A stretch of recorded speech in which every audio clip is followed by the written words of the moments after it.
మీ car కి best ceramic coating premier care Apexer car detailing studio for contact.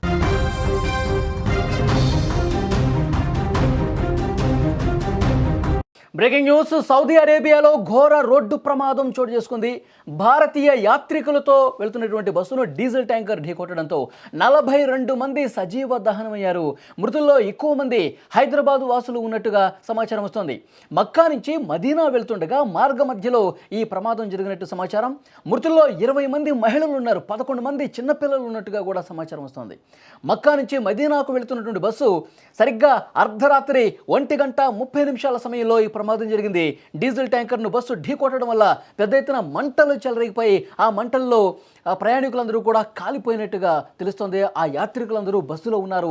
42 మంది సజీవ దహనం అయిపోయినట్టుగా సమాచారం వస్తుంది. చాలా బాధాకరమైనటువంటి విషయం. మక్కా నుంచి మదీనాకు వెళ్తుండగా మార్గ మధ్యలో సరిగ్గా 1:30 సమయంలో ఈ ప్రమాదం జరిగినట్టుగా తెలుస్తుంది. ఒక్కసారి మీరు స్క్రీన్ మీద కూడా చూడొచ్చు. ఎవరైతే ఆ బస్సులో ఉన్నట్టుగా అనుమానం వ్యక్తం చేస్తున్నారో ఆ కుటుంబ సభ్యులు వీళ్ళు వెళ్ళారు అని చెప్పి ఇన్ఫర్మేషన్ ఇచ్చారు. వాళ్ళకి సంబంధించినటువంటి ఆ బస్సులో ఉన్నవాళ్ళు, ఆ యాత్రికులకు సంబంధించిన కొన్ని ఫోటోలు కూడా ఇక్కడ కనిపిస్తూ ఉన్నాయి. ప్రమాదానికి సంబంధించిన దృశ్యం కూడా మీరు స్క్రీన్ మీద చూడొచ్చు. అర్ధరాత్రి 1:30 ఈ ప్రమాదం జరగడంతో అందరూ కూడా గాఢ నిద్రలో ఉండటం చేత పెద్ద ఎత్తున మృతుల సంఖ్య పెరగడానికి కారణమైందని చెప్పి సమాచారం వస్తుంది. అందరూ కూడా గాఢ నిద్రలో ఉండగా ఒక్కసారిగా ఆ డీజిల్ ట్యాంకర్ను ఢీ కొట్టడం వల్ల ఆ డీజిల్ మొత్తం కూడా లీక్ అయిపోయి రాపిడికి మొత్తం నిప్పురవ్వలు ఎగసపడి ఆ మంటలు ఉవ్వెత్తన ఎగసపడి బస్సు మొత్తం దగ్ధమైపోయినట్టుగా సమాచారం వస్తుంది.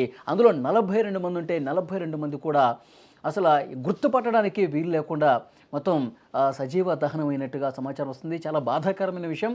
ఇందులో పిల్లలు ఉన్నారు, మహిళలు కూడా ఉన్నారు. వాళ్ళ కుటుంబ సభ్యులకు సంబంధించి ఇన్ఫర్మేషన్ ఇప్పుడిప్పుడే వస్తుంది. ముఖ్యమంత్రి రేవంత్ రెడ్డి గారు ఈ ఘటనకు సంబంధించిన సమాచారం తెలుసుకుని దిగ్భ్రాంతి వ్యక్తం చేశారు. డీజీపీకి, సిఎస్కి ఆదేశాలు ఇచ్చారు. మీరు కేంద్రంతో అధికారులతో అక్కడ మాట్లాడండి, అలాగే సౌదీ అధికారులతో కూడా మాట్లాడండి. ఈ ప్రమాదానికి సంబంధించి పూర్తి డీటెయిల్స్ తెలుసుకుంటే ఆ బస్సులో ఎవరెవరు ఉన్నారు, వాళ్ళకి సంబంధించిన డీటెయిల్స్ ఏంటి, మొత్తం ఇక్కడి నుంచి వెళ్ళేటప్పుడు ఒక రికార్డు మెయింటైన్ చేస్తారు కదా, ఎవరెవరు ఏ ఏజెన్సీ ద్వారా ఎంతమంది వెళ్ళారు, ఏ కుటుంబాలు వెళ్ళాయి, వీటికి సంబంధించిన ఇన్ఫర్మేషన్ త్వరితగతిన తీసుకోండి అని చెప్పి ముఖ్యమంత్రి రేవంత్ రెడ్డి గారు కూడా అధికారులకు ఆదేశాలు జారీ చేశారు. సౌదీ అరేబియాలో జరిగిన ఘోర రోడ్డు ప్రమాదంలో మరణించిన వారిలో తెలంగాణ రాష్ట్రానికి చెందిన పలువురు ఉన్నట్టుగా వస్తున్నటువంటి వార్తల మీద కూడా రేవంత్ రెడ్డి దిగ్భ్రాంతి వ్యక్తం చేశారు. మృతులకు సంబంధించిన సమాచారాన్ని సేకరించడంతో పాటు వాళ్ళ కుటుంబాలకు తగు సహాయాన్ని అందించేందుకు వెంటనే త్వరితగతిన చర్యలు చేపట్టాలని అధికారులకు ఆదేశాలు జారీ చేసినటువంటి పరిస్థితి. అయితే హైదరాబాద్ వాసులు, తెలంగాణ వాసులే ఈ 42 మందిలో ఎక్కువగా ఉన్నారని సమాచారం రావడంతో షాక్కి గురయ్యారు ముఖ్యమంత్రి రేవంత్ రెడ్డి. వెంటనే అధికారులకు కూడా ఆదేశాలు ఇచ్చినటువంటి పరిస్థితి. అక్కడ ఎంబసీ అధికారులకు ఎప్పటికప్పుడు టచ్లో ఉండి తర్వాత ఇక్కడి నుంచి ఎవరెవరు వెళ్ళారో వాళ్ళకి సంబంధించిన ఇన్ఫర్మేషన్ తెలుసుకోవడం కోసం, ఆ కుటుంబాలతో టచ్లో ఉండటం కోసం సెక్రటేరియట్లో కొన్ని నెంబర్స్ కూడా ఇచ్చారు. కంట్రోల్ రూమ్ ఏర్పాటు చేశారు, కొన్ని నెంబర్స్ ఇచ్చారు.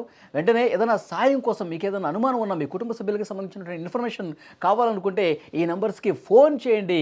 ఈ మధ్యకాలంలో ఎవరైతే వెళ్ళారో మక్కాకి వాళ్ళకి సంబంధించిన సమాచారం ఇవ్వండి అని చెప్పి అధికార యంత్రాంగం కూడా ఒక కంట్రోల్ యూనిట్ని ఏర్పాటు చేసింది, కంట్రోల్ రూమ్ ఏర్పాటు చేసింది, ఫోన్ నెంబర్స్ కూడా ఇచ్చినటువంటి పరిస్థితి. ప్రస్తుతం అధికారులు అదే పనిలో ఉన్నారు. ఎప్పటికప్పుడు అక్కడే అధికారులతో కూడా మాట్లాడుతున్నటువంటి పరిస్థితి. చాలా ఘోరమైనటువంటి ప్రమాదం సౌదీలో జరిగింది.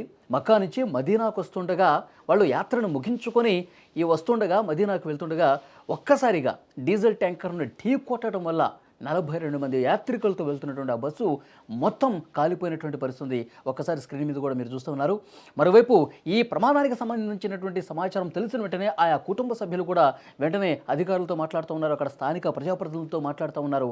మా వాళ్ళు వెళ్ళారు, మా వాళ్ళకి సంబంధించిన ఏమన్నా సమాచారం దొరుకుతుందా అని చెప్పి వాళ్ళందరూ కూడా వచ్చినటువంటి సిచ్యువేషన్ చాలా స్పష్టంగా మనం చూడొచ్చు. అలాగే ఆ బస్సులో ఉన్న వాళ్ళ యాత్రికులకు సంబంధించిన ఫోటోలు కూడా కొన్ని బయటకు వస్తూ ఉన్నాయి. ఆ కుటుంబ సభ్యులు కూడా తీవ్రమైనటువంటి ఆందోళనలో ఉన్న పరిస్థితి ఉంది.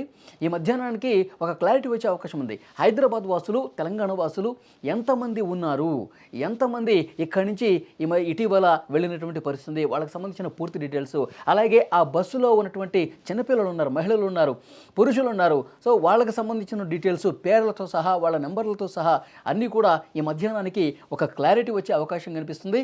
తెలంగాణ ప్రభుత్వం అలాగే అధికార యంత్రాంగం కూడా ఆగమేఘాల మీద చర్యలు తీసుకుంటా ఉన్నారు.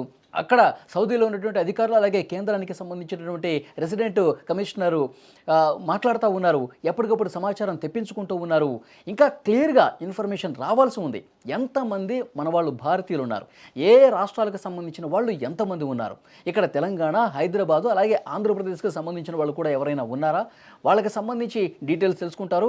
లేదంటే ఆయా కుటుంబ సభ్యులే మా వాళ్ళు సౌదీ వెళ్ళారు, వీళ్ళకి సంబంధించిన ఫోన్లు కలవట్లేదు, స్విచ్ ఆఫ్ వస్తుంది, అలాంటి వాళ్ళు కూడా వెంటనే కంట్రోల్ రూమ్లో ఏర్పాటు చేసినటువంటి ఫోన్ నెంబర్స్ని అప్రోచ్ అవుతూ ఉన్నారు, మాట్లాడుతూ ఉన్నారు. అధికారులతో ఎప్పటికప్పుడు టచ్లో ఉన్న పరిస్థితి. తెలంగాణ ప్రభుత్వం కూడా అంతే వేగంగా ప్రస్తుతం చర్యలు తీసుకుంటున్నటువంటి పరిస్థితి ఉంది.